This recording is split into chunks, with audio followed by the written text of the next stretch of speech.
नमस्कार। यो बहसमा म यहाँहरूलाई हार्दिक स्वागत गर्दछु। जीवराम भण्डारी। आज यहाँहरू सामुने उपस्थित हुनुहुन्छ नयन सिंह महर। उहाँ नेपाली काङ्ग्रेसका केन्द्रीय सदस्य हुनुहुन्छ, पूर्व अध्यक्ष नेपाल विद्यार्थी सङ्घ।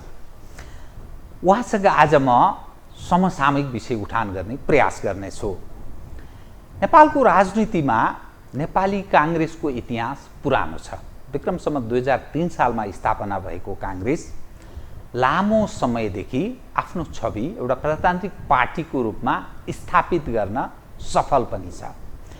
तर राजनीतिका अनेकौं उतार चढावहरू हेरिल्याउँदा नेपाली काङ्ग्रेसलाई पछिल्लो समयमा एकपछि अर्को असफलताको प्रश्नहरू पनि त्यत्तिकै बर्सिएको छ।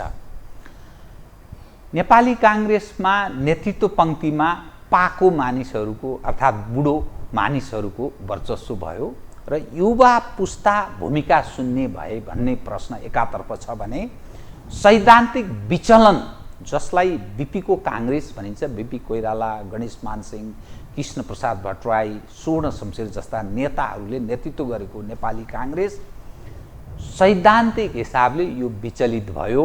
फलत यत्रो क्रान्तिकारी छवि बोकेको प्रजातान्त्रिक पार्टी पछिल्लो समयमा कमजोर हुँदै गयो। कम्युनिस्टहरूसँगको सहकार्य उप पनि मानिसहरू प्रश्न गर्छन् र युवा पुस्ता क्रमशः विकसित हुँदै गएको यो काङ्ग्रेसका लागि सुखद होइन, यो खतराको घन्टी हो भन्ने पनि मानिस यसरी पनि प्रश्न गर्छन्। नयन सिंह महर डडेलधुराको हुनुहुन्छ, एकदम दुर्गमको जिल्ला र नेपाली समाजलाई बुझ्ने यसकारण ल्याकत राख्नुहुन्छ। उहाँ पुरानो पत्रकार पनि हो। उहाँका केही पुस्तकहरू पनि प्रकाशित छन्। एकाडेमिक स्वेरिन्ज यो पुस्तक पनि उहाँको प्रकाशित छ। आज म उहाँसँग समसामयिक विषयलाई केन्द्रमा राखेर अलिकति विश्लेषण, अलिकति सूचनामूलक, काङ्ग्रेस र सत्ता यही वरिपरि केन्द्रित रहेर पनि विषय उठान गर्ने प्रयास गर्नेछु। सर्वप्रथम म उहाँलाई स्वागत गर्छु। सर, स्वागत छ कार्यक्रममा। धन्यवाद। अब म सिधै तपाईँसँग कहाँ प्रवेश गर्न चाहेँ भने नेपाली काङ्ग्रेस पटक पटक राजनीतिक परिवर्तन गर्नमा सफल देखिन्छ। तर 7 सालको परिवर्तन, 17 सालमा त्यसलाई स्थायित्व प्रदान गर्न नसकेको परिणाम 17 सालको घटना, पुस 1 गतेको घटना। 46 सालको अर्को राजनीतिक परिवर्तन, 36 सालको जनमत घोषणा, 37 सालमा भएको जनमत सङ्ग्रह, त्यो पनि अर्को पाटो छ। 46 को राजनीतिक परिवर्तन, तत्पश्चात फेरि त्यसलाई स्थायित्व प्रदान गर्न नसकेको र 62-63 को अर्को खालको आन्दोलन, फलत कम्युनिस्टहरूको वर्चस्व स्थापित भएको तस्बिर अहिले पनि यसो हेरिल्याउँदा समग्रमा कम्युनिस्ट हौँ भन्नेहरू एक ठाउँमा उभिए भने काङ्ग्रेस अहिले पनि कमजोर शक्तिको रूपमा देखिन्छ। जबकि 15 सालको काङ्ग्रेस एकलौटी जस्तो थियो, 2/3 बहुमत थियो। 46 को परिवर्तन पछिको काङ्ग्रेस त्यत्तिकै बहुमतको पार्टी थियो, बहुमतको सरकार उसले बनाउन सफल भएको थियो। यसरी हेर्दा नेपालको राजनीतिक अस्थिरताको सर्जक नेपाली काङ्ग्रेस पनि हो, कम्युनिस्ट मात्रै होइनन् भन्ने रूपमा पनि मानिस लिन्छन् र यसले समग्रमा नेपालको राजनीतिमा स्थिरता अब सम्भव छैन या यी पार्टीहरू क्रमशः असान्दर्भिक भए, नेतृत्व पङ्क्ति असान्दर्भिक भयो, यो एङ्गलबाट पनि मानिस प्रश्न उठान गर्छन्। तपाईँ पुरानो पत्रकार, विद्यार्थी सङ्गठनको एउटा केन्द्रीय अध्यक्ष भइसकेको व्यक्ति, समाजलाई बुझ्ने ल्याकत पनि राख्नुहुन्छ। के भन्नुहुन्छ यो प्रश्नलाई? म यहीँबाट सुरु गरेँ, यससँग अरू विषय त म क्रमशः उठान गर्छु, कृपया। अब स्वाभाविक रूपले परिवर्तनसँगै नेपाली काङ्ग्रेस पार्टीले बीपी कोइरालाभन्दा बाहेक मलाई भन्न केही लाज छैन। देशलाई ठिक कुन ठाउँमा लैजाने भन्ने एउटा स्ट्राटेजी र प्लान चाहिँ निर्माण गर्नमा अलिकति ढिला सुस्ती, कमजोरी गरेको जस्तो मलाई लाग्छ। वैचारिक रूपले हामी प्रजातन्त्रमा विश्वास राख्छौँ। पछिल्लो 100-200 वर्षको यो जो बिचमा छ, नेपाली काङ्ग्रेसले जुन सिद्धान्त आफूलाई अवलम्बन गरेको छ त्यो कालजयी त छँदैछ, तर प्रजातन्त्र सँगसँगै जनताका आधारभूत अन्य आवश्यकताहरू, मैले बारम्बार के भन्ने गर्छु कि 1948तिर संयुक्त राष्ट्रसङ्घको घोषणापत्र निर्माण हुने बेला, मानव अधिकारको घोषणापत्र निर्माण हुने बेला जम्मा दुईटा कुरा, इन्डिभिजुअल राइट्स र पोलिटिकल राइट्स, व्यक्तिको स्वतन्त्रताको अधिकार र राजनीतिक अधिकारका मात्रै कुरा उठेका थिए। 66मा जब रिकोलोनाइज भए, संसारमा केही देशहरू अझ छुट्न थाले, नयाँ निर्माण हुन थाले, त्यति बेला होइन यसले मात्रै पुगेन, दुईटा अधिकारले मात्रै कहाँ पुग्यो र राजनीतिक अधिकारलाई संस्थागत गर्नका लागि, लोकतन्त्रको लहरलाई संस्थागत गर्नका लागि त अरू पनि त अधिकार चाहिन्छ नि। मान्छेलाई खानको अधिकार चाहियो, मान्छेलाई स्वास्थ्यको अधिकार चाहियो, मान्छेलाई शिक्षाको अधिकार चाहियो भन्ने नयाँ अधिकारका कुराहरू आए। चौथो लहर आजको, जसलाई हामीले चौथो लहर भन्दैछौँ लोकतन्त्रको, यति बेला आज मानिसको, अब मानिस मङ्गल ग्रहमा आफ्नो पाइला मात्रै राखिरहेछन् कि त्यहाँ बसोबास गर्ने कल्पना गर्दैछन्। इलोन मस्क त त्यसमा लागिसकेका छन्। यो बेला मानिसको जति जति समाजको विकास हुँदैछ त्यति त्यति अधिकारका विषय र मानिसको लोकतान्त्रिक पद्धतिका विषयमा पनि केही नयाँ नयाँ घटनाहरू आइरहेछन्।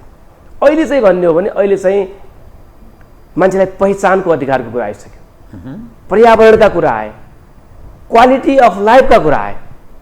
खाना त खाने, तर कस्तो खाना खाने, गुणस्तरीय खानु पर्यो नि त। लुगा त लगाउने, तर गुणस्तरीय लुगा लगाउनु पर्यो नि त भनेर मान्छे शिक्षा त पढ्नु त पढ्ने, तर क्वालिटेबल एजुकेसन भन्ने कुरा आयो। परम्परागत मान्यताले मात्रै अब पुगेन। न्युट्रिसन, नयाँ खाली 19 लाखभन्दा बढी नेपालीहरू अहिले पनि कुपोषणको शिकारमा बस्न बाध्य छन्। 19 लाखभन्दा बढी छन् भनेको खाद्यान्न त भयो, खाना त खायो, तर गुणस्तरीय पुग्यो कि पुगेन भन्ने नयाँ कन्सेप्ट, नयाँ मान्छेको, जसलाई हामी सामाजिक प्रजातन्त्रको युग भन्दैछौँ, यति बेला मान्छेका आवश्यकताहरू फेरिएका छन्। यति बेला लोकतन्त्रको परिभाषा, अधिकारका परिभाषाहरू पनि केही फेरबदल भएका छन्। तर हामी चाहिँ बिपी कोइरालाले प्रतिपादित गरेको सिद्धान्त र त्यो गाइडलाइनबाट परिमार्जन त गर्दै गरेनौँ। त्यसलाई कन्सेप्ट पेपर मानेर, त्यसलाई कन्सेप्टको एउटा गाइडलाइन मानेर त्यसमा थप व्याख्या हुनु पर्थ्यो। त्यो व्याख्यातर्फ नेपाली काङ्ग्रेस जान सकेन। म चाहिँ त्यो काङ्ग्रेसभित्रको एउटा 100 व्यक्ति हुँ। बिपी कोइरालाको तत्कालीन विचारलाई, प्रतिपादित विचारलाई गाइडलाइन मान्न सकिन्छ, तर समयको मागसँग त्यसलाई पुनर्व्याख्या त्यसले मात्रै पुग्दैन। काङ्ग्रेसलाई त्यो बलियो र त्यो सशक्त र समयसँगै हिँड्ने पार्टी बनाउनका लागि केही आधारभूत विषयहरूको खोजी हुनु जरुरी छ भन्ने कुरा उठान गर्ने व्यक्ति हुँ। त्यो कुरा उठान गर्न नसकेका कारणले काङ्ग्रेसमाथि लान्छना लाग्ने, काङ्ग्रेसको नेतृत्वमाथि लान्छना लाग्ने र समय सापेक्ष पनि हामीले बनाउन नसकेको परिस्थिति पनि हो। यसको अर्थ के नेतृत्वमा समस्या छ? नेतृत्व यो 21औं सदीको विश्वलाई, जनको आवश्यकतालाई सम्बोधन गर्ने त्यो क्षमता राख्दैन, अयोग्य नेतृत्व छ काङ्ग्रेसमा भन्ने अर्थ लाग्छ हो? यहाँले भनेकै ठ्याक्कै त्यही परिस्थितिमा त मैले भन्न सकिनँ, तर कम्प्युटर पनि P3 P9 सम्म पुगिसक्यो। भर्सन त चेन्ज गर्नुपर्छ। नलेजको पारामिटर समाजलाई बुझ्ने कोसिस चाहिँ समय सापेक्ष चाहिँ हुनुपर्छ। परिवर्तित सन्दर्भलाई हामीले एडप्ट गर्न सकेनौँ भनेपछि पैसा नभएको एटिएम जस्तै हुन्छ। भित्र एटिएम हाल्ने, एटिएम बाहिर आउने, पैसा आउँदैन। त्यो तागत, त्यो भित्र पैसा स्टोर गर्ने एटिएमको तागत छ, त्यस्तै कुनै पोलिटिकल पार्टी र त्यो लिडरको तागत पनि समय सापेक्ष, समयका कुराहरू, समाजमा आएको परिवर्तन, समाजमा फरक किसिमले विकास भएको जो चिन्तन छ, त्यो चिन्तनलाई एडप्ट गर्ने नै त अल्टिमेटली मानिसको राजनीति त, दलको राजनीति त जनतासँगै नै जोडिएको छ, समाजसँगै जोडिएको छ। समाजभन्दा फरक किसिमले हामीले जाने कोसिस गर्ने हो भनेपछि हामी लङ लाइफ हुन सक्दैनौँ। त्यसै कारणले अहिले हामी केही कुरा नयाँ उठान गरिरहेका छौँ। तपाईहरू नेपाली काङ्ग्रेसको नयाँ पुस्ता, अलि युवा पुस्ताको व्यक्तिहरू हुनुहुन्छ जो पार्टीको केन्द्रीय नेतृत्वमा हुनुहुन्छ। यो पनि एउटा मानिसले आश गर्ने आधार चाहिँ हो। तर समग्रमा काङ्ग्रेस भनेको पार्टी सभापति मात्रै त होइन, पदाधिकारीहरू छन्, निर्णायक हैसियत राख्ने त्यहाँ पार्टीको सम्पादन समिति छ। त्यहाँ युवा पुस्ताकै रूपमा आम मानिसले यसो आश गरेको पार्टीको उपसभापति धनराज गुरुङ हुनुहुन्छ, महामन्त्री द्वय विश्वप्रकाश शर्मा, गगन थापाहरू हुनुहुन्छ। प्रारम्भमा मानिसलाई लाग्यो नयाँ पुस्ता आयो, अब हस्तक्षेप गर्छ। तर समग्रमा हेर्दा काङ्ग्रेसको महाधिवेशन पनि सम्पन्न भयो, नयाँ नेतृत्व आयो, युवाहरू पनि आए, तर तात्विक खास फरक देखिएन।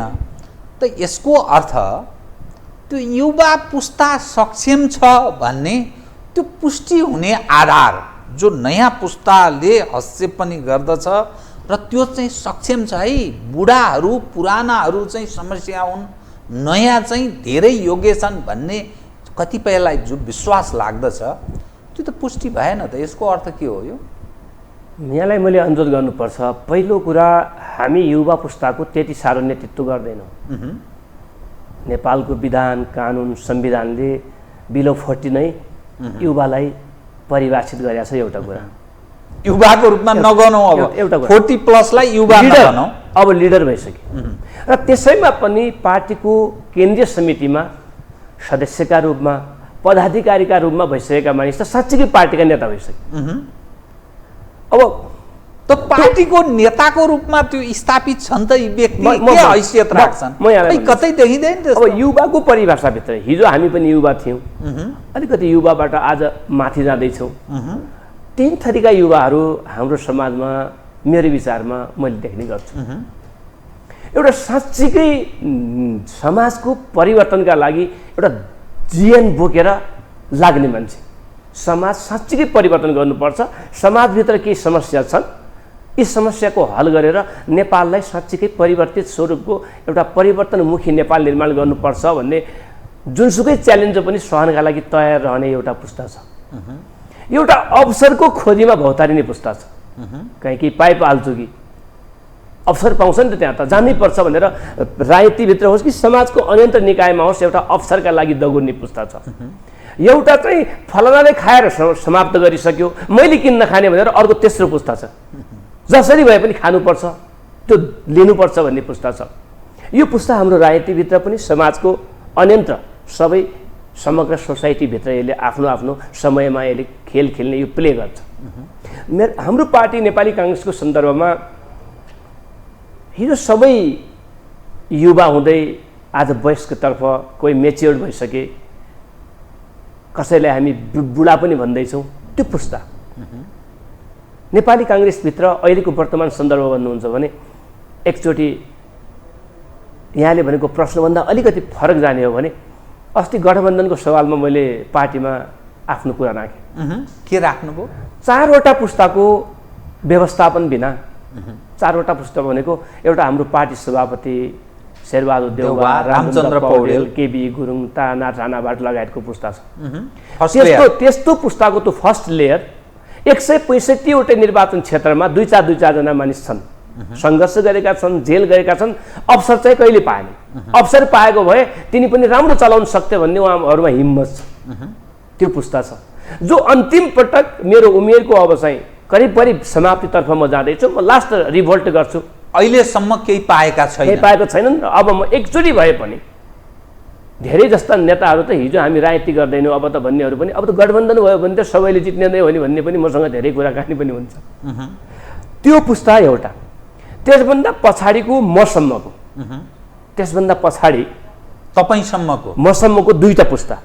एउटा चौथो पुस्ता 25 वर्षदेखि 40 वर्षको पुस्ता, जसलाई के लागिरहेछ कि समाजमा त अर्थशास्त्र पनि मेरै राम्रो छ, मैले राम्रो पढेको छु, सबै जान्दछ, बेलायतबाट पनि मै पढेर आएको छु, आइटी पनि मेरै नलेज राम्रो छ, म चाहिँ डक्टर पनि मै हो, समाजको सोसियोलोजी पनि मैले बुझेको छु, सोसाइटी पनि बुझेको छु।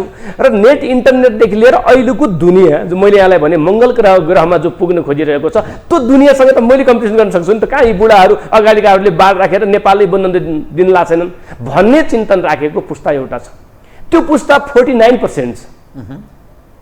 अहिले समग्रमा 41% स्थानीय तहमा युवाहरूले जितेको छ, 40% नेपाली काङ्ग्रेसको तर्फबाट जितेका छौँ हामी, 33% एमाले र 17% माओवादी अनि 10% अन्य दलहरू अथवा स्वतन्त्रहरू जितेका छन्। त्यो पुस्ताले के भन्दैछ कि होइन अब एटेम्प्ट गर्ने बेला हाम्रो आइसक्यो, हामी भोलि हामी पनि बुढा हुन्छौँ, हामी समयले हामीलाई फेरि पाखा लगाउन सक्छ भनेर त्यसले पनि सोचिरहेको छ। अब यो 4 पुस्ताको व्यवस्थापन बिना र नेपाली काङ्ग्रेसभित्रको फरक फेरि विचार समूहहरूको व्यवस्थापन बिना अर्को गठबन्धन हामीभित्र यी 2टा विषयको गठबन्धन पहिले आवश्यक भयो। त्यसपछि अरूसँग जान सक्यौँ भने मात्रै हामी अगाडि बढ्न सक्छौँ भनेर मैले आफ्नो दृष्टिकोण राखेको छु। यहाँले भनेको प्रश्न जहाँसम्म छ युवाहरूको उपस्थितिको जो पदाधिकारीमा केन्द्रीय समितिमा युवाहरूको जो नारा छ त्यो नारालाई भर्याङका रूपमा मात्रै प्रयोग गर्ने बानी बसायो भने पार्टी र समाजका लागि राम्रो चाहिँ हुँदैन। त्यसको भर्याङ चढेर आफू चाहिँ ठ्याक्कै ठाउँमा पुग्ने, पछि भर्याङलाई निकालेर तर राखिदिने हो भनेपछि त्यसले राम्रो गर्दैन। त्यसकारण मलाई एउटा विश्वास के छ कि अझै पनि समय धेरै गइसकेको छैन, कमकमै समय 8-9 महिना जति हाम्रो पार्टीको महाधिवेशन भएको छ। यहाँले भनेको जस्तै युवाहरूको प्रवेशले त्यति ठुलो पार्टीभित्र करिस्मेटिक चेन्ज पनि केही भएको छैन, तात्विक अन्तर पनि केही आएको छैन। हिजो जे हुन्थ्यो त्यही भइरहेको छ सामान्यतया। योभन्दा फरक किसिमले फरक बाटोमा त हामी जान सकेका छैनौँ। मलाई विश्वास के छ कि अझै पनि युवाहरूको बलले पदाधिकारीमा युवाहरू हुनुहुन्छ, उहाँहरूले साँच्चीकै चेन्जको बारेमा दृष्टिकोण दिनुहुन्छ र उहाँले चेन्जकै लागि लाग्नुहुन्छ। अर्को कुरा, युवाहरू जुझारु त हुन्छन् तर सँगसँगै अरू थप युवालाई पनि लैजान सक्छन् कि सक्दैन भन्ने परीक्षाको घडी चाहिँ छ। मैले अस्ति फेरि यहाँलाई मैले अनुरोध गरेँ, कहिलेसम्म उहाँहरूलाई पर्खिने? 70% पार्टीको उम्मेदवारी 60 वर्ष मुनिकालाई दिनुपर्छ भनेर मैले औपचारिक रूपमा आफ्नो एजेन्डा 60 वर्ष मुनिकालाई 70% उम्मेदवारी दिनुपर्छ भनेर केन्द्रीय समितिमा मैले आफ्नो भनाइ राखेँ। आगामी संसदको चुनावमा र प्रदेश सभाको चुनावमा, यसपालिको 2टा चुनावमा। अनि बाँकी अब त्यो हेर्न बाँकी छ। बाँकी 30% पार्टीको संसदीय बोर्डमा 10-15% बाहेक जम्मै युवा छन्। पार्टीका पदाधिकारी त्यसै युवा भइहाल्छन्, सहमहामन्त्रीहरू, कोषाध्यक्ष, महामन्त्री, उपसभापति, पार्टी सभापति र केही थपथाप हुन्छन् संसदीय बोर्डमा जो टिकट वितरण गर्ने बडी हो, उम्मेदवारी चयन गर्ने बडी हो। अब त्यसमा युवाहरूले युवाका बारेमा बोल्छन् कि बोल्दैनन्, युवाहरू स्थापित गर्नका लागि उहाँहरू ध्यान दिन्छन् कि दिँदैनन्, आफ्नो मात्रै दुनु सोझ्याएर गठबन्धन गरेर आफू मात्रै ठाउँमा पुग्ने कतै चेष्टा गर्छन् कि समग्र नेपाली काङ्ग्रेसको युवा पुस्तालाई त्यो ठाउँमा पुर्याउने हिम्मत राख्छन्, त्यो चाहिँ हेर्नु बाँकी छ। परीक्षणको घडी सुरु भयो होइन? 100%। तपाईँले एउटा राम्रो सूचना दिनुभयो, युवा पुस्ताको उपस्थिति काङ्ग्रेसमा निर्णायक तहमा ठुलो सङ्ख्यामा छ, अर्थात् बहुमतको अवस्थामा झन्डैको स्थितिमा छ। तर उनीहरू युवा पुस्तालाई युवाको नाममा भर्याङ बनाएर त्यो ठाउँमा पुगी मात्रै रहेका छन् कि काम पनि गर्छन्, तिनको चाहिँ परीक्षण हुँदैछ जो भन्नुभयो त्यो। उनीहरू के यसको अर्थ देखिने मात्रै युवा काम चाहिँ गरिरहेका छैनन् भन्ने अर्थ हो? अहिले नै ठ्याक्कै 100% यसैलाई चाहिँ तथ्यका रूपमा मान्न सकिन्न। 8-9 महिनाको गतिविधि हेर्दाखेरि धेरै मैले भने चमत्कारिक रूपले कुनै सुधारका सङ्केतहरू देखि परिसकेका छैनन्। तर मलाई विश्वास के छ कि युवाहरूका तर्फबाट युवाको मुद्दा उठाएर आज चाहिँ वयस्कतर्फ जाँदै गरेका साथीहरू, म लगायत पनि, अब म संसदीय बोर्डमा मलाई लाग्छ म हुँदैन होला, जो उम्मेदवारी वितरण गर्ने बोर्ड हो, त्यो बोर्डमा पटेका साथीहरूले आफ्नो अनुहार बाहिर देखाउँदै गर्दाखेरि साँच्चीकै युवाका बारेमा भित्र बोलेको र बोलेर मात्रै भएन, बाहिर मान्छे समाजमा त्यो कुरा गरेर मात्रै भएन, निर्णय कार्यान्वयन गराउन सक्नुहुन्छ कि सक्दैन, त्यो चाहिँ अहिले चाहिँ परीक्षणको यो घडी हो, यो परीक्षाको घडी। तपाईँले साङ्केतिक र लाक्षणिक रूपमा जो अहिले पछिल्लो समयमा चर्चाका शिखरमा रहेका काङ्ग्रेसका कतिपय पदाधिकारीलाई इङ्गित गरेर तपाईँले जुन भन्नुभयो त्यो सान्दर्भिक, यसमानेमा सान्दर्भिक छ, त्यो नतिजाबाट भोलि पुष्टि हुने कुरा छ। अब म तपाईँसँग कहाँ प्रवेश गर्न चाहन्छु भने नेपाली काङ्ग्रेसको एउटा इतिहास छ। इतिहासले के देखाउँछ भने बिपी कोइरालादेखि कतिपय समयमा हेर्दा युवाहरूले र राजनीतिमा रोइकराई गरेर कुनै पनि पद, कुनै पनि चिज प्राप्त भएको देखिँदैन अथवा सम्भव छैन। हस्तक्षेप गरेर त्यो आफ्नो हैसियत कायम गर्नुपर्दछ। जस्तै शेरबहादुरकै कुरा गर्नुहोस्, सानै उमेरमा उहाँ मन्त्रीको जिम्मेवारी प्राप्त भएको, बिपी कोइराला सानै उमेरमा प्रधानमन्त्री हुनुभयो। यत्रो पाको धेरै उमेर भएको व्यक्ति होइन। काङ्ग्रेसका धेरै 101 नेताहरूको इतिहास त्यस्तो देखा पर्दछ। तर पछिल्लो समयमा जो नेतृत्व पङ्क्ति छ, जो तपाईँले व्यवस्थापनको कुरा गर्दै हुनुहुन्छ, शेरबहादुरजी, रामचन्द्र पौडेल, केबी गुरुङ जस्ता एक लेयरका लिडरहरू हुनुहुन्छ। त्यसदेखि दोस्रो पुस्ताको अर्को हुनुहुन्छ, तेस्रो पुस्ताको अर्को हुनुहुन्छ, चौथो पुस्ताको तपाईँले झन्नै 35-40 बिलोको तपाईँ कुरा गर्दै हुनुहुन्छ। त्यसको अर्को हिस्सा छ 25 होइन। त्यो जुन हिस्सा छ, त तपाईँ कसरी त्यो भन्न सक्नुहुन्छ त्यो युवाहरू कुनै न कुनै ढङ्गले नेपाली काङ्ग्रेसमा त्यो हस्तक्षेपकारी भूमिका राख्दछन् र युवाहरूका लागि आकर्षणको सेन्टर काङ्ग्रेस बन्छ भन्ने? किनभने तपाईँ पनि अलिक पछिल्लो पुस्ताकै मानिस भएको हुनाले जो नयाँ पुस्ता विकल्पको खोजी गर्दैछ, विकल्प यस मानेमा स्वतन्त्रको उम्मेदवारीको कुरा गर्दैछ, पुराना पार्टीहरू अलि असफल देखिए, त्यस कारणले अब हामी विकल्प खोज्नुपर्छ भन्दैछ। त कहाँबाट त्यो युवा पुस्तालाई आकर्षित गर्ने र कसरी त्यो युवाहरू नेपाली काङ्ग्रेसमा अटाउन सक्छन् भन्ने तपाईहरु जस्तो मान्छे चाहिँ कसरी सोच्नुहुन्छ?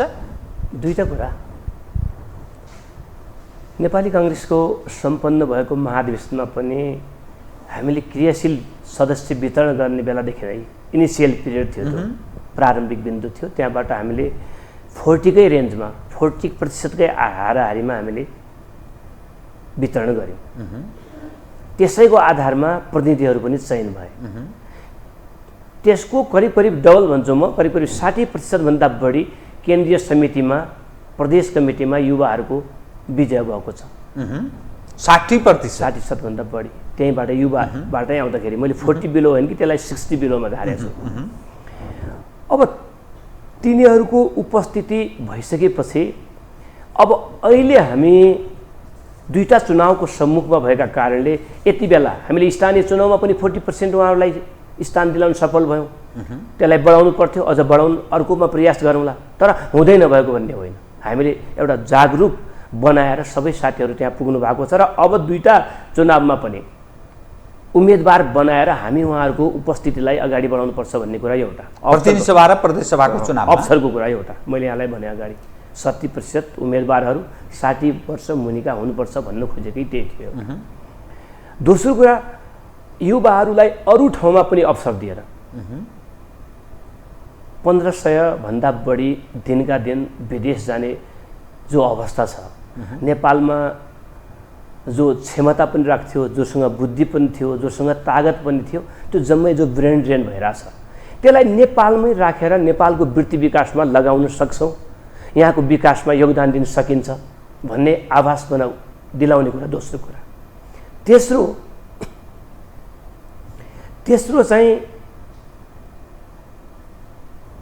राजनीति बाहेक युवालाई सम्भावना देखाउने तेस्रो विषय र स्वतन्त्रले उठान गरेको विषय भनेको राजनीतिक दलहरू अयोग्य भए। राजनीतिक दल हिजो 5 वर्ष अगाडि मलाई याद आउँछ, साझा विवेकशील पार्टीले आफ्नो गठन गर्दै गर्दाखेरि त्यति बेला पुराना नेताहरू भन्ने मात्रै नारा थियो। विकल्पको कुरा गर्दा पुराना नेताहरू मात्रै, पुराना दलहरूको कुरा थिएन। अहिले 1 वर्ष यतादेखि पुराना दलहरू पनि, पुराना नेताहरू पनि अयोग्य भए भन्ने नयाँ नारा आएको छ, नयाँ नारा कोइन भएको छ। त्यसमा पुरा सत्यता छैन। बहुदलीय बहुविचार भएको समाजमा दलहरू बिना इन्डिभिजुअल मानिसहरूले त्यति ठुलो चमत्कारिक परिवर्तन गर्छ भन्ने कुरा पनि होइन र समाजभित्र कोही मानिस निर्वाचित भएर आइसके पछाडि पनि भोलि कसैले बिगार्यो भने त्यसको ग्यारेन्टर भन्छ नि त, हामी धितो राख्छौँ नि त ब्याङ्कमा, कसैले कसले बिगार्यो भने त्यो एउटा कसले यसको ग्यारेन्टी मोह भन्ने पार्टीहरू कुनै समाज नभइदियो भने पनि एउटा मान्छे व्यक्ति आउँछ जान्छ, भोलि केही मतलब भयो नि जिम्मा कसले लिने हो। त्यो कुरा भएका कारणले यी विषयहरूलाई एकातिर ध्यान दिनुपर्ने छ र दलहरूलाई लागेका आरोपहरू, दलहरूका नेतामाथि लागेको आरोपहरू शुद्धिकरणतर्फ जानुपर्ने दोस्रो अहम विषय छ। हाम्रा गराईहरू, म त यहाँलाई भन्न कुनै नेताहरू सुध्रनु पर्छ कुनै लाज छैन। म चाहिँ हाई स्कुलको विद्यार्थी हुने बेला 47 सालमा मलाई याद छ, म नेभी सङ्घको मेरो 80 माध्यमिक विद्यालय रूपालको म इकाइको अध्यक्ष थिएँ। आदरणीय तत्कालीन सुदूरपश्चिमको कमान्डर भन्नुहुन्थ्यो शेरबहादुर देउबा, अनि एनपी साउ, तारानी चटौत लगायतका व्यक्तित्वहरू गएर त्यहाँ हजारौँको सङ्ख्यामा उपस्थित थियो। मैले भाषण गरेको कार्तिक 16 गते मलाई याद छ। त्यो दिनदेखि त्यति बेला जो हामीलाई सरहरूले पढाउनुहुन्थ्यो, जो समाजका नेताहरूले भन्नुहुन्थ्यो, सबै कुरा राम्रोको लागि है। प्रजातन्त्र आयो, सबैलाई भ्रष्टाचार हुँदैन, कुशासन हुँदैन, सबैको समय विकास हुन्छ, नेपालमै सबैको विकास हुन्छ, शिक्षामा फड्को मारिन्छ, स्वास्थ्यमा मार्छ, जम्मै कुरा। तर भनेको कुरा आज चाहिँ त्यति लिकमा लागेर बाटो त रुटमा हिँडिरहेको छैन। यद्यपि शिक्षा, स्वास्थ्य, खानेपानी, सडकमा ठुलो रूपमा चेन्ज भएको छ। मेरै जिल्लामा डडेलधुरामा 3टा हाई स्कुल थिए, अहिले 72 भन्दा बढी स्कुल छन्। 2-3टा आयुर्वेद औषधालय, 3-4वटा साना हेल्थ पोस्टहरू थिए, अहिले हरेक गाउँ वार्डमा हेल्थ पोस्टहरू छन्।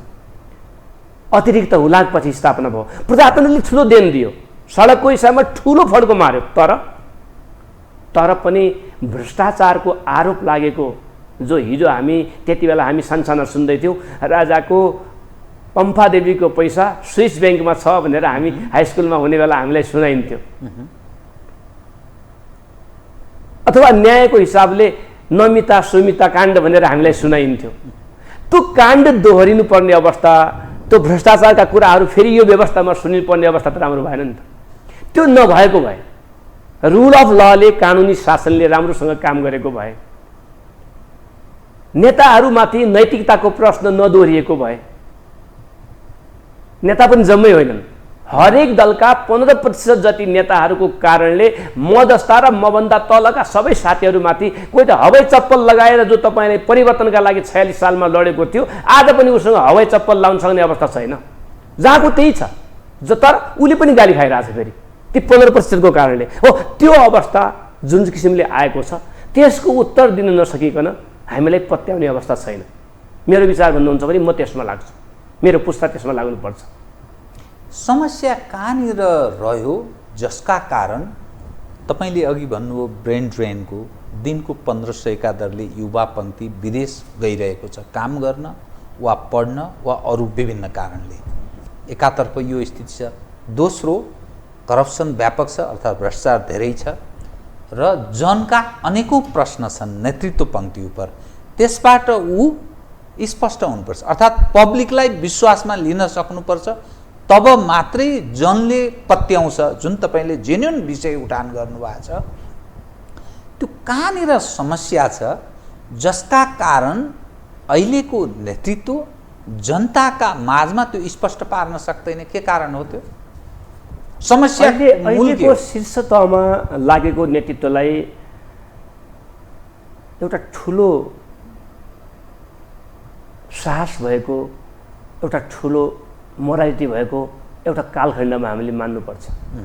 जति बेला प्रधानमन्त्री मन्त्री बन्ने सपना नै थिएन, देशमा फ्रिडमको लागि, लोकतन्त्रका लागि लडाईँ लडेको थियो, जति बेला सञ्चारको युग थिएन, छोरो जेल गयो भने 1 वर्षसम्म काठमाडौँमा थुनिएको शेरबहादुर देउबाको डडेलधुराको रुवा खोलामा खबर जाँदै गर्दाखेरि 1 वर्ष बितिसक्यो हुन्थ्यो, छोरो कहाँ छ कहाँ छ। अहिले थुनिनुभन्दा अगाडि नै समाचार आइहाल्छ। त्यति बेला लागेको पुस्ता, त्यो पुस्तामा एउटा डिग्निटी नभएको भए, एउटा मोरल इथिक्स नभएको भए लड्दैन थियो होला, कुनै जेन्युन विषयका लागि जुनुन थियो होला त्यति बेला। तर पछिल्लो पटक त्यसलाई कायम गर्ने सवालमा चाहिँ त्यो पुस्ता त्यही ठाउँमा अडिएको भएपछि समाजले साँच्चीकै ठुलो परिवर्तन, ठुलो एउटा अनुभूति गर्न सक्थ्यो। हामीसँग न हामीले प्लान बनाएका छौँ।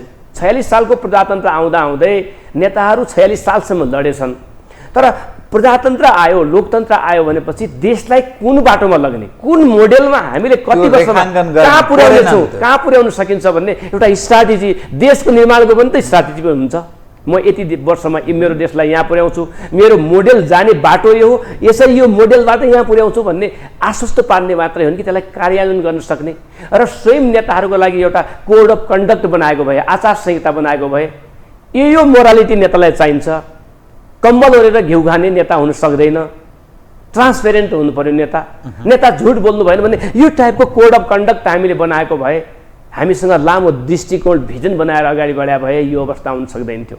हामीले दृष्टिकोण निर्माण गरेनौँ, लामो स्ट्राटेजी मेकिङ गरेनौँ। त्यो प्लान नबनाइसकेपछि अलिकति हामी अल्मलिएका हौँ। अल्मलिँदाखेरि यस्तो समस्या आयो। तर अलिकति के भने 46 सालमा भएको परिवर्तन अहिलेसम्म त 33 वर्ष भइसकेछ, सामान्य समय होइन। यसमा त ली कुवान युले 31 वर्षमा कायापलट गरेका थिए। दक्षिण कोरिया एकदम छोटो अवधिमा कायापलट भएको छ। चीनमै 20-25 वर्षमा त्यो तन्नम खान त्यहाँका मानिस खान नपाउने अवस्था थियो चिनिया नागरिकको। उनीहरू यति संसारमा अहिले यो ठाउँमा प्रवेश गरेका छन्। यो त हाम्रो त ठट्टै ठट्टामा सब चिज सिद्धिरहेको। एउटा कुरा नि मैले बारम्बार भन्ने गर्छु, मेरो अनुभव पनि हो। नेपालको थाहा छैन कुनै पर्सनल डिग्निटी किन नेताहरूसँग ठ्याक्कै राख्न सकेका छैन। म त्यहाँ पुगेको छैन, पुगेको दिन थाहा होला के रहेछ भन्ने कुरा। एकातिर स्वयं लिडरसिपमा चाहिँ, नेतृत्वमा चाहिँ एउटा त्यो साहस, त्यो दम बिपी कोइरालाले देखाउनु भयो र उहाँ बिचमै टुट्नुभयो। बाँकी रहेको लिडरले समाज परिवर्तनका लागि म 3 महिना मात्रै प्रधानमन्त्री भए पनि हुन्छ, तर मेरो मिसन यो, म यो गर्छु भन्ने एउटा कल्पना गरेको भए, एउटा त्यो साहस राखेको भए सायद यहाँ पुगिँदैन थियो।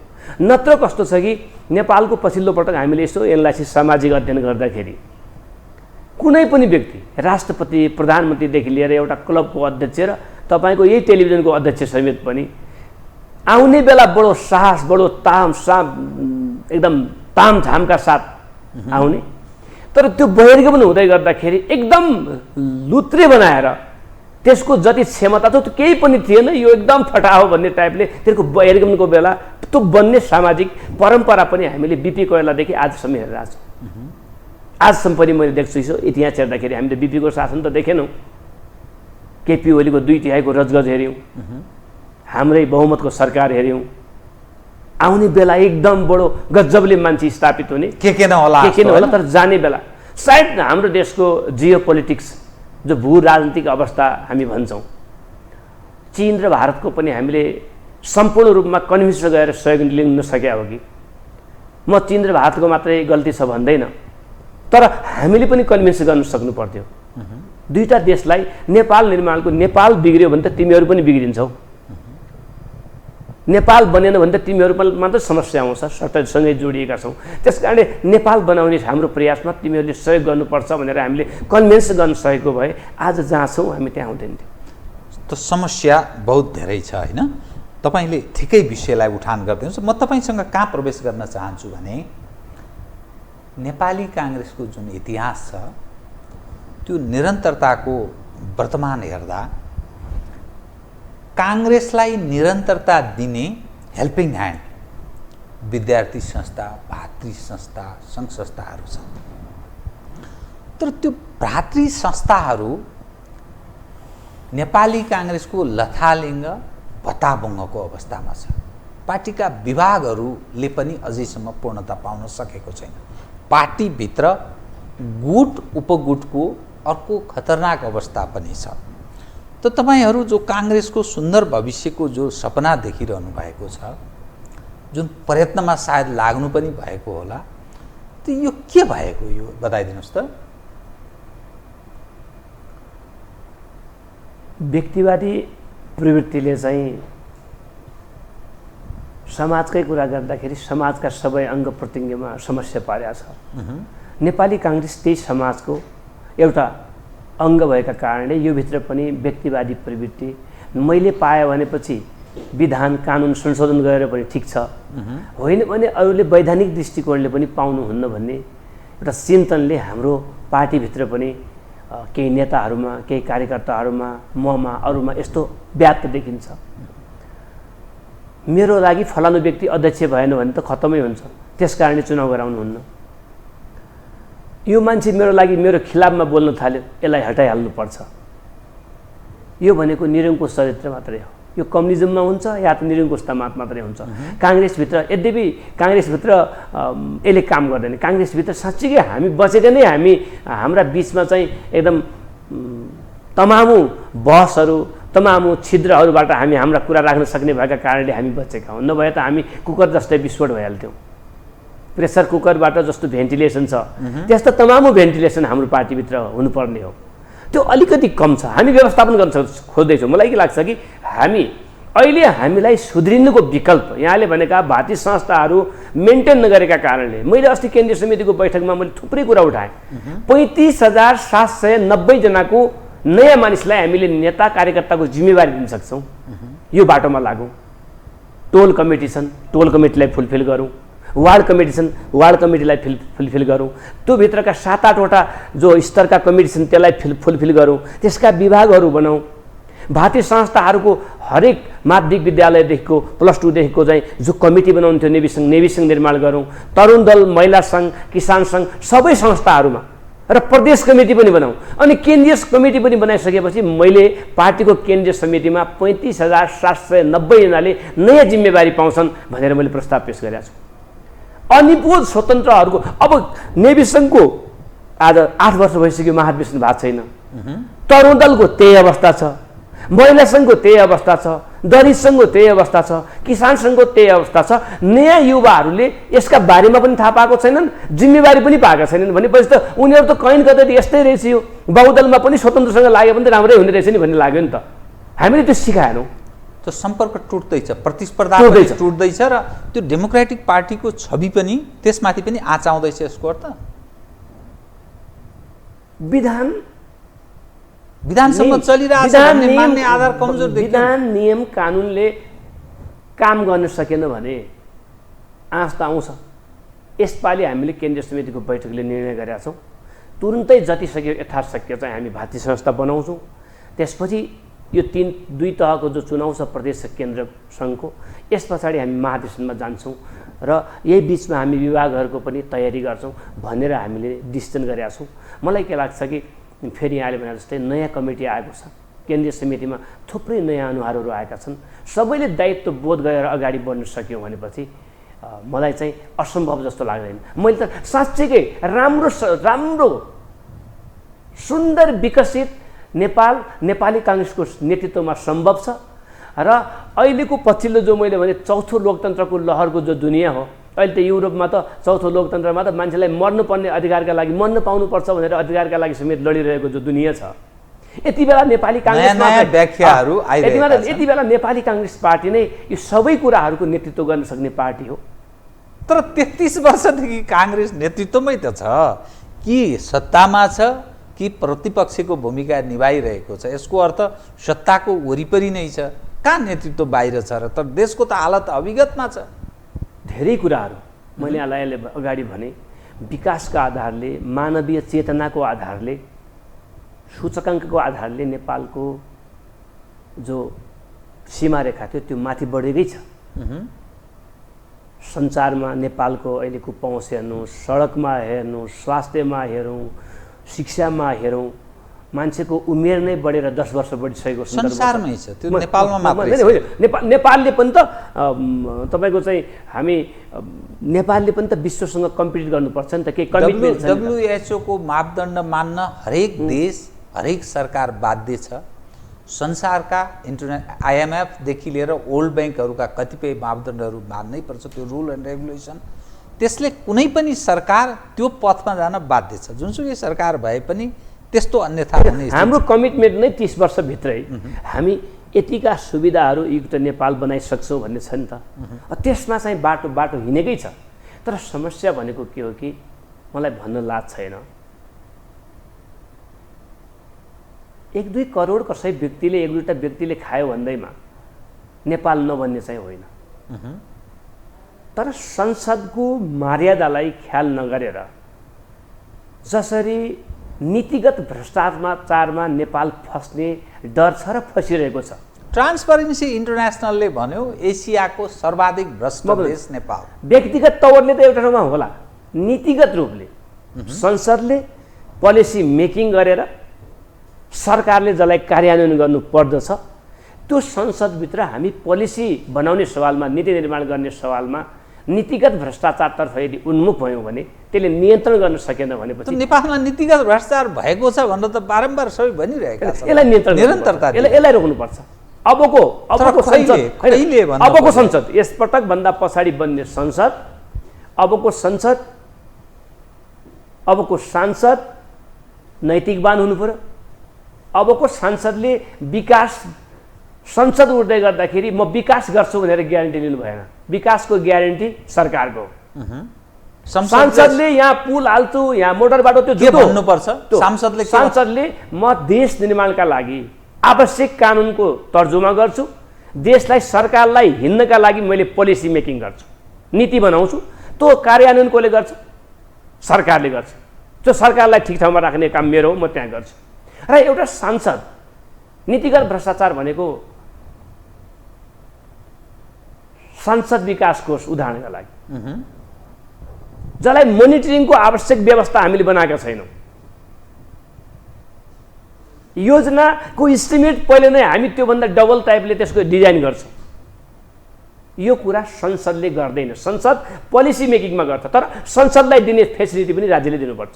थुप्रै देशहरूमा सांसदहरू स्वयं समाजलाई दिग्भ्रमित गरिरहेका छन्। यसको अर्थ सांसदले आफ्नो बाटो बिर्सेको आफ्नो जिम्मेवारी के हो त्यसको बारेमा बोल्छ। म सबैलाई त भनेन, जिम्मेवारी बोल्दै विधेयकका यत्र ठेलीहरू कति सांसदले पढ्छन्? एकचोटि यहाँले नै प्रश्न गर्नुभयो भने उत्तर पाउनु होला।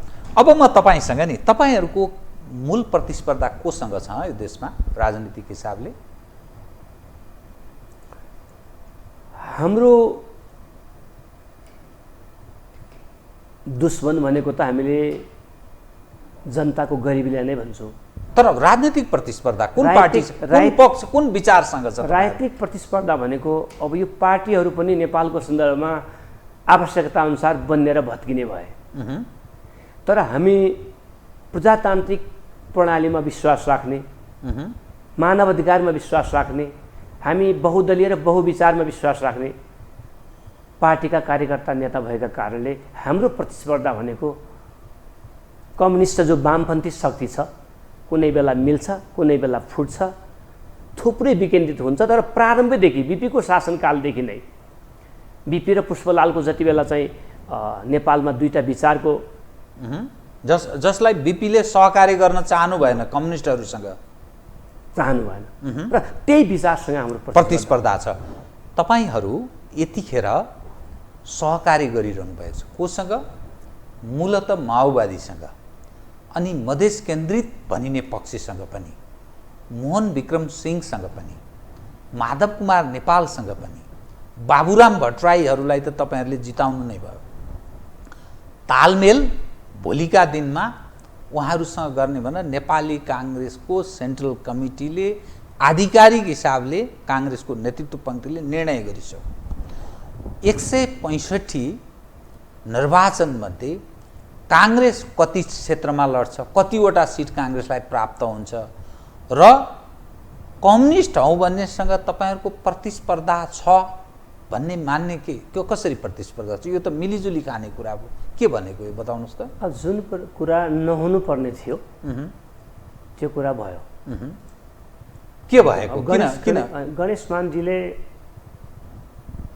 मानजी लगायतका नेताहरूले 46 सालमा प्रजातन्त्र ल्याउनका लागि जुन किसिमको सहकार्य गर्नुभयो र गिरिजाप्रसाद कोइरालाले 62-63 आन्दोलनमा हिंसाले ग्रस्त मुलुकलाई बाहिर ल्याउनुको लागि जुन किसिमको सम्झौता गर्नुभयो र त्यसपछि सुशील कोइरालाजीको नेतृत्वमा बनेको संविधान बनाउँदाखेरि हामीले समानुपातिक सहितको जो प्रबन्ध राखेर बहुमत कसैको आउन नसक्ने किसिमको जुन हामीले नेपालको संविधान निर्माण गऱ्यौँ सरकार निर्माणका सन्दर्भमा, यसले एउटा कुरा समस्या पारिरहेछ। अर्को कुरा, नेपाली काङ्ग्रेस पार्टी राजतन्त्रको अन्त भइसकेपछि कसैले भन्छन् भन्दैन थाहा छैन।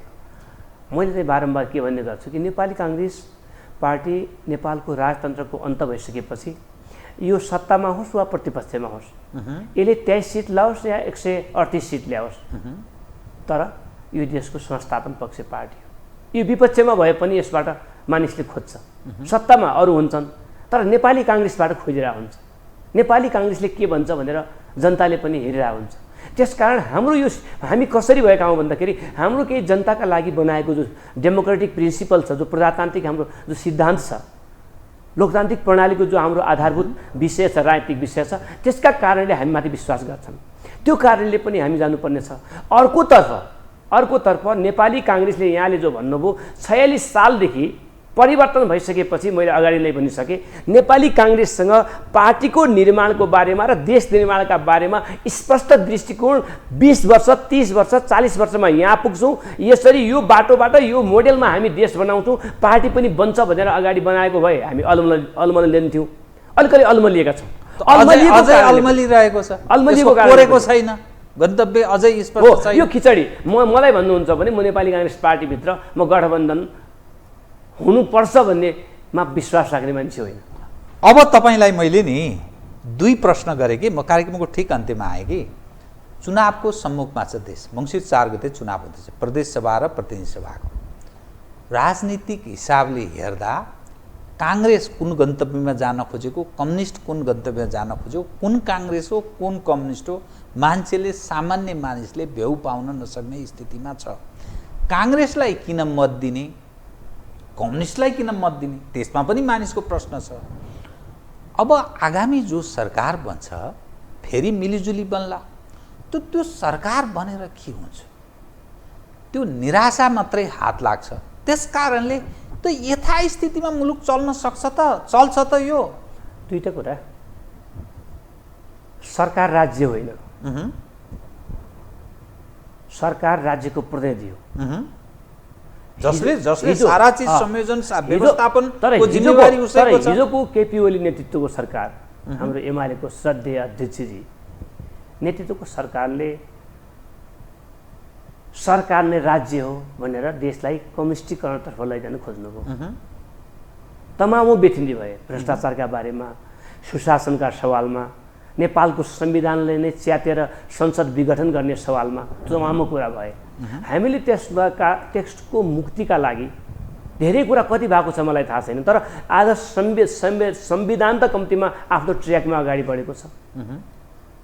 अहिले लोकतान्त्रिक पद्धति कतै सखाप हुन्छ भन्ने चिन्ता त कम्तीमा छैन।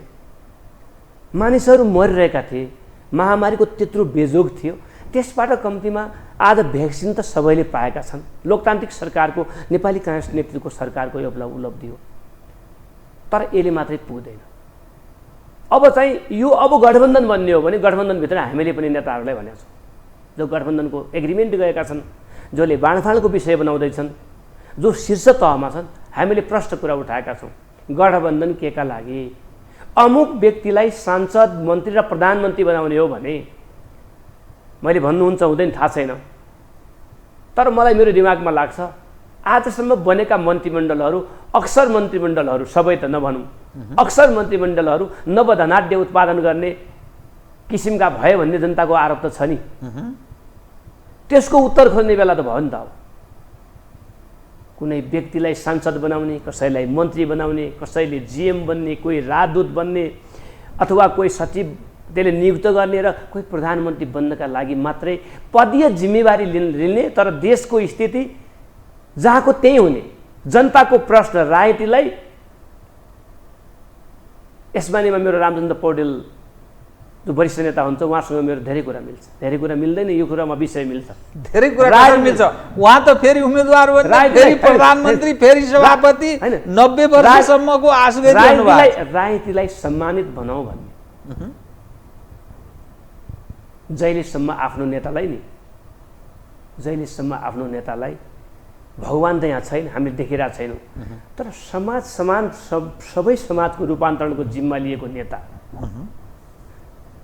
अभिभावकका रूपमा रहेको नेता, जुन दिनसम्म जनताले अङ्गालो मार्ने अवस्था आउँदैन नि, यो त मेरो नेता हो, मेरो लागि लडिरहेछ, यो त मेरो भगवान जस्तै हो भन्ने जुन दिन मेरो एकदम उसलाई चाहिँ त्यो आत्मीयता बनाउने, भगवानको प्रतिनिधिका रूपमा यो हो मेरो समाज रूपान्तरण गर्ने मान्छे यही हो भन्ने किसिमको राजनीति बनाउन सक्दैन नि, तैलेसम्म देशले बाटो ठिक ठाउँमा तय गर्न सक्दैन। अहिलेको गठबन्धनबाट अपेक्षा गरेको कुरा त्यही हो। अब विकासको विषयमा के हुन्छ, गठबन्धन कति वर्ष चल्छ, अहिलेका लागि गठबन्धन हो भने यो गठबन्धन किन बनाउने, यो गठबन्धन स्थायी हुन्छ भनेपछि यसले के काम गर्छ, भ्रष्टाचार रोक्नका लागि यसको गाइडलाइन के हो, सुशासनका पक्षमा यसको गाइडलाइन के हो, यसले शिक्षा र स्वास्थ्यलाई, म त जहिले पनि शिक्षा र स्वास्थ्यलाई फेरि राज्यको स्वामित्वमा राख्छु भनेर लडिरहेको मान्छे, शिक्षा र स्वास्थ्यमा यसले के योगदान दिन्छ, मान्छेका क्वालिटी अफ लाइफ जो हामी भन्दैछौँ, गुणस्तरीय जीवनका जनताको जीवन बनाउनका लागि यसको योगदान रहन्छ कि यसले सक्छ कि सक्दैन, त्यो कमिटमेन्ट सहितको एउटा कमिटमेन्ट पेपर निकालेर जनताका नलगिसम्म यो गठबन्धनले काम गर्न सक्दैन।